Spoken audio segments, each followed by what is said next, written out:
الحمد لله رب العالمين، والصلاة والسلام على أشرف الأنبياء والمرسلين نبينا محمد وعلى آله وصحبه أجمعين. قال الله تعالى: اليوم أكملت لكم دينكم وأتممت عليكم نعمتي ورضيت لكم الإسلام دينا. وقال الله تعالى: لقد كان لكم في رسول الله أسوة حسنة لمن كان يرجو الله واليوم الآخر وذكر الله كثيرا. برادران اسلام، دینی اور ملی بھائیوں، دوستوں اور ساتھیوں، اللہ رب العالمین کا بے پایاں کرم اور اس کا احسان ہے کہ اس نے امت محمدیہ کو کمپلیٹ اور مکمل دین عطا فرمایا، جو سب سے بڑا امتیاز ہے اور سب سے بڑی خوبی ہے. اللہ تبارک و تعالی ہمیں اس نعمت کبریٰ پر شکر گزار ہونے کی توفیق عطا فرمائے. اور اللہ رب العالمین کا بے پایاں احسان ہے کہ اس نے ہمیں آخری نبی، خاتم النبیین، کامل النبیین اور تمام تر انسانیت کے راہبر محمد مصطفیٰ صلی اللہ علیہ وسلم کا امتی بنایا، اور نبی اکرم صلی اللہ علیہ وسلم کی اتباع اور آپ ہی کی پیروی کرنے کا حکم دیا. یہاں تک کہ اللہ رب العالمین نے فرمایا: یا ایھا الذین آمنوا اطیعوا اللہ واطیعوا الرسول ولا تبطلوا اعمالکم. ایمان والو، اللہ تعالی کی اطاعت کرو اور محمد الرسول اللہ صلی اللہ علیہ وسلم کی فرما برداری کرو، اور اگر تم اللہ اور اس کے رسول کی اطاعت نہیں کرتے تو تمہارے اعمال برباد ہو جائیں گے، اکارت ہو جائیں گے، اور تم خسارے میں رہو گے اور ٹوٹے میں پڑ جاؤ گے. صاف اللہ تبارک و تعالیٰ کا یہ بیان ہے. رسول اللہ صلی اللہ علیہ وسلم نے فرمایا: علیکم بسنتی، تمہارے اوپر میری سنت لازم ہے، حتمی ہے، ضروری ہے. میری سنت کے بغیر کسی کی نجات نہیں ہے. یہ رسول مکرم صلی اللہ علیہ وسلم کا فرمان ہے. اس کے باوجود ہم دیکھتے ہیں کہ بعض قبر پرست، بعض مردہ فروش نبی کریم صلی اللہ علیہ وسلم کے قبر اطہر پر گنبد کو بطور دلیل پیش کرتے ہیں، جبکہ مدینے کی تاریخ اس بات پر گواہ ہے کہ رسول اللہ صلی اللہ علیہ وسلم کی وفات کے بعد سے لے کر اور 700 سالوں تک نبی کریم صلی اللہ علیہ وسلم کی قبر پر کوئی گنبد نہیں تھا. سب سے بہترین زمانہ جس کو محمد رسول اللہ صلی اللہ علیہ وسلم نے قرار دیا: خیر القرون قرنی ثم الذین یلونہم ثم الذین یلونہم. سب سے بہترین زمانہ محمد مصطفیٰ کا زمانہ، اس کے بعد صحابہ کا زمانہ، اس کے بعد تابعین کا زمانہ ہے. لیکن پہلی صدی ہجری گزر چکی، دوسری بھی گزر گئی، تیسری بھی گزر گئی، چوتھی بھی گزر گئی، 5ویں صدی ہجری بھی گزر گئی، 6ٹھی صدی ہجری بھی گزر گئی، اور 7ویں صدی ہجری میں نبی کریم صلی اللہ علیہ وسلم کے قبر پر ایک بادشاہ نے، جس کا نام منصور بن قلاوون الصالحی تھا، جس نے 678 ہجری میں سب سے پہلے نبی کریم صلی اللہ علیہ وسلم کے حجرہ کے اوپر، حجرہ عائشہ کے اوپر قبہ بنایا، اور اس کا کلر لکڑی کے کلر کا تھا۔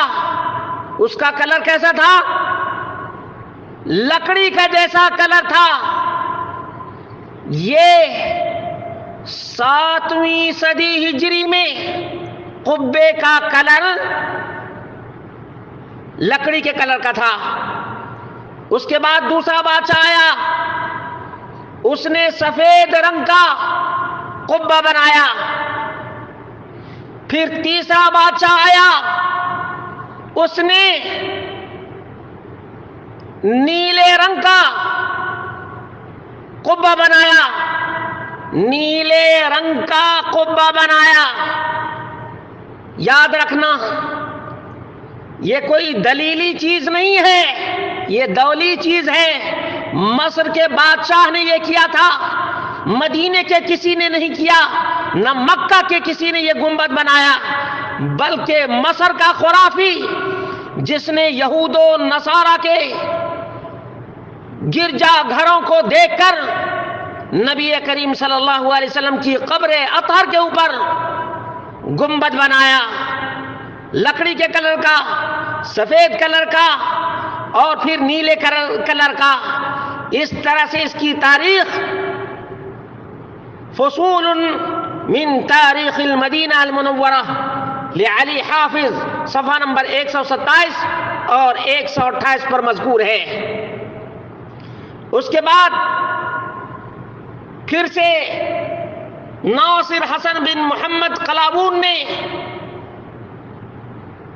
765 ہجری میں، سب سے پہلے کتنے ہجری میں؟ مسلمانوں یاد رکھنا، نوجوانوں تم بھی یاد رکھنا، سب سے پہلے یہ قبہ 678 ہجری میں، دوسری بات 765 ہجری میں، تقریباً 100 سال کے بعد، تقریباً کتنے؟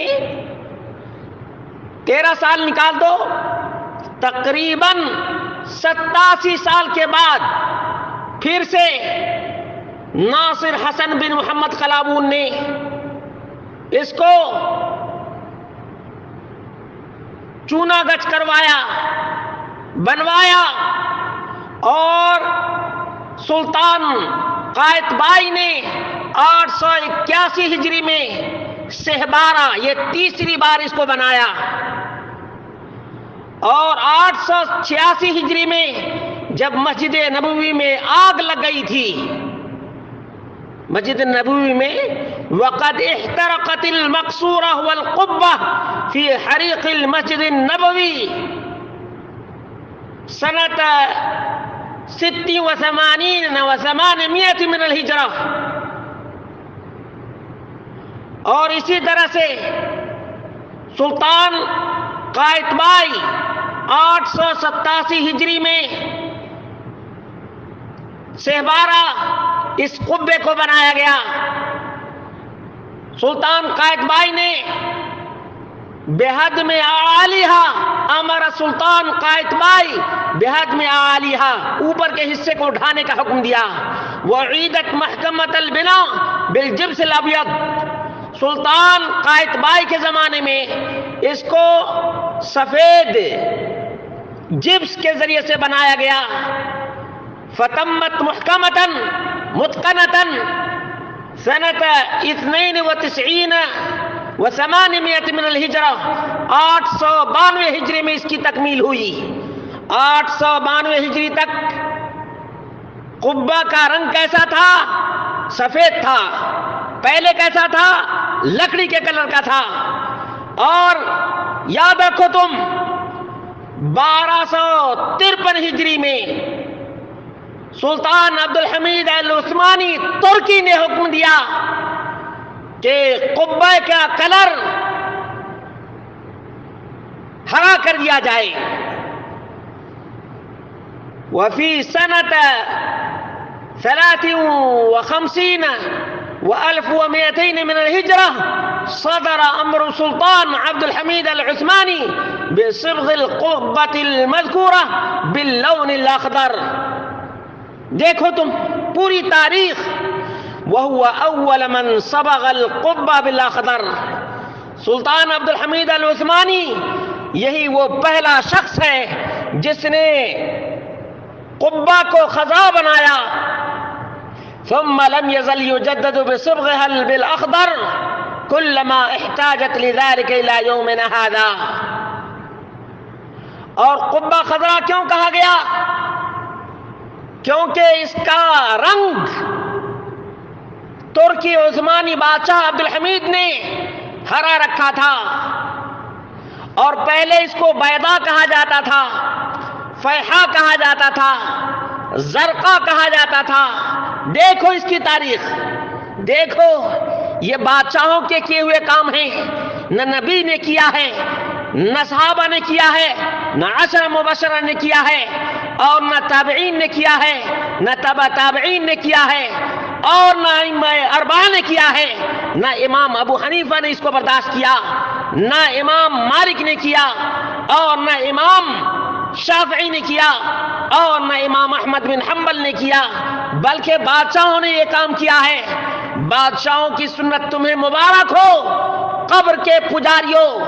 نبی کریم صلی اللہ علیہ وسلم کے پیغام کو بالائے طاق رکھنے والے اور بادشاہوں کی سنت کو اپنانے والے. جبکہ عبداللہ بن مبارک نے کہا تھا هل بدل الدین الا الملوک واحبار سوء ورهبانها. دین کو بدلنے والے دو ہی قسم کے لوگ ہیں، ایک تو بادشاہ اور دوسرے علماء سوء. یہی وہ دو بدترین لوگ ہیں جنہوں نے امت کو سب سے زیادہ نقصان پہنچایا ہے، دین کو سب سے زیادہ نقصان پہنچایا ہے. اور آج جاہل تو جاہل، بہت سے عمائم خضرا، بہت سے ہری پگڑیاں والے اسی کو دلیل بناتے ہیں، جبکہ تاریخ گواہ ہے اس بات پر کہ یہ کام تقریباً 700 سال کے بعد کیا گیا ہے، یا 7ویں صدی ہجری میں کیا گیا ہے. اس کا سنت مصطفیٰ سے کوئی واسطہ ہے اور نہ کوئی تعلق ہے. اس کے باوجود جاہل لوگ اس کو دلیل بناتے ہیں. مسلمانوں، تمہارے درمیان رب کا قرآن جیسے نبی کریم صلی اللہ علیہ وسلم کے زمانے میں تھا، آج بھی موجود ہے. جس طرح سے صحابہ نے قرآن کریم سے ہدایت حاصل کیا تھا، دنیا کا آخری انسان بھی اسی طرح سے قرآن کریم سے ہدایت حاصل کر سکتا ہے. اسی طرح سے محمد رسول اللہ صلی اللہ علیہ وسلم کی سنت کو جس طرح سے صحابہ نے اپنی آنکھوں سے دیکھا تھا اور اپنی آنکھوں سے دیکھ کر اپنی زندگی میں نافذ کیا تھا، اسی طرح سے آنے والی امت کے لیے صحابہ کرام نے ایک ایک حرکت کو، آپ کے اٹھنے کو، آپ کے بیٹھنے کو، آپ کے چلنے کو، آپ کے پھرنے کو، آپ کے ہنسنے کو، آپ کی مسکراہٹ کو، آپ کی نماز کو، آپ کے حج کو، آپ کے سفر کو، آپ کے حضر کو، تمام کو بیان کیا ہے. اور ایسا لگتا ہے گویا نبی کریم صلی اللہ علیہ وسلم کی سنت جیتی جاگتی بالکل ہمارے سامنے موجود ہے، لیکن ہم رب کے قرآن کو چھوڑتے ہیں، نبی کی سنت کو بھی چھوڑتے ہیں اور بادشاہوں کے طریقے کو اپناتے ہیں. مسلمانوں، کیا بادشاہوں کے بارے میں تم سے پوچھا جائے گا یا رب کے قرآن کے بارے میں پوچھا جائے گا؟ کیا تم سے علماء سوء کے بارے میں پوچھا جائے گا یا سنت مصطفیٰ کے بارے میں پوچھا جائے گا؟ یقیناً فیصلہ تمہیں کرنا ہے، فیصلہ تمہیں کرنا ہے اور جواب کے لیے بھی تمہیں تیار رہنا ہے. اللہ رب العالمین حساب لینے والا ہوگا اور محمد رسول اللہ صلی اللہ علیہ وسلم کے حوض کوثر سے مطرود ہوں گے، مقہور اور ذلیل ہوں گے وہ لوگ جو دین مصطفیٰ کو چینج کیے، دین مصطفیٰ کو بدلے ہیں۔ اللہ ہم سب کو قرآن و سنت کی پیروی کرنے کی توفیق ارزانی عطا فرما۔ جب تک زندہ رہیں قرآن و سنت پر زندہ رہیں۔ ہمیں کسی بادشاہ کی سنت نہیں چاہیے، کسی بادشاہ کا طریقہ نہیں چاہیے، ہمیں رب ذوالجلال والاکرام کے قرآن سے فیض یاب ہونا ہے اور نبی اکرم صلی اللہ علیہ وسلم کے فرمان سے اپنے خالی دامن کو بھرنا ہے۔ مسلمانوں، کیا تم ان دو باتوں کے لیے تیار ہو؟ یہی وہ دو باتیں ہیں جنہیں ہماری ہدایت کے لیے محمد مصطفیٰ صلی اللہ علیہ وسلم نے اپنی وفات سے پہلے وصیت کی تھی۔ کیا تم اپنے نبی کی وصیت کو پوری کرنے کے لیے تیار ہو؟ اگر تیار ہو تو بادشاہوں کے طریقے کو چھوڑ دو، جاہل ملاؤں کی باتوں کو چھوڑ دو اور رب کے قرآن اور محمد مصطفیٰ کے فرمان کو اپنا لو۔